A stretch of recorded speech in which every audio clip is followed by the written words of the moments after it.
మహాగణుడు మహోన్నతుడు పరిశుద్ధుడు నీటి నివాసం. పల్లవి తర్వాత మూడో చరణం పాడతాం. పల్లవి మూడో చరణం సిజోను పాటల పుస్తకంలో 134 పాట సంఖ్య, పాట అయితే 132. పల్లవి వాడుకుంటాము, మూడో చరణం వాడుకుంటాము, అంతే. ఎక్కువ టైం లేదు. అందరు లేచి నిలబడి ఇంకోటి ఆరాధన, మనము ఇలా వచ్చినాము ఆరాధన చేయడానికి. చాలామంది ప్రార్థన చేశారు కదా, ఇలా ఆరాధన దేవుడు మనకి ఏమన్నాడో మనం దేవుని ద్వారా ఏం పొందినామో అదే. అదే చాలామంది ఆరాధన చేయకుండా ప్రార్థన చేస్తారు. లేవండి, లేచి నిలబడితే బాగుంటుంది. అది చేతగానోళ్ళు కూర్చోవచ్చు, పర్వాలేదు, కూర్చోలేదు. మహాగణుడు మహోన్నతుడు పరిశుద్ధుడు నిత్య నివాసి. మహాగణుడు మహోన్నతుడు పరిశుద్ధుడు నిత్య నివాసి. మా సామ్రాజ్యము పునరుద్ధానము, మా జీవము, మా రక్షణ నిధి.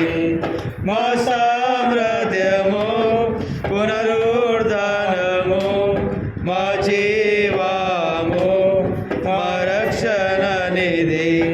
మహాగణుడు మహోన్నతుడు పరిశుద్ధుడు నిత్య నివాసి. ఉన్నత పరిశుద్ధ స్థలములలో నివసించువాడు పరిశుద్ధుడు. ఉన్నత పరిశుద్ధ స్థలములలో నివసించువాడు పరిశుద్ధుడు. అయినను నలిగిన వినయపు దీన మనస్సులో నివసించును, జీవించును. అయినను నలిగిన వినయపు దీన మనస్సులో నివసించును, జీవించును. మహాగణుడు మహోన్నతుడు పరిశుద్ధుడు నిత్య నివాసి. మహాగణుడు మహోన్నతుడు పరిశుద్ధుడు నిత్య నివాసి. మోసము శిక్షయు దుఃఖమును దరిద్రత కలిగి ఉన్నాము.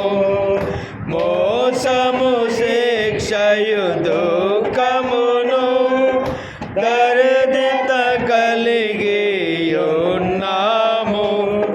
అయినను సత్యము, జీవము, సంతోషమును, ఐశ్వర్యముల్ పొందితిమి.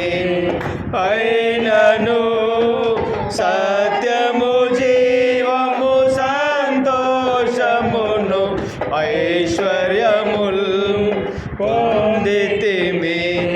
మహాగణుడు మహోన్నతుడు పరిశుద్ధుడు నిత్య నివాసి.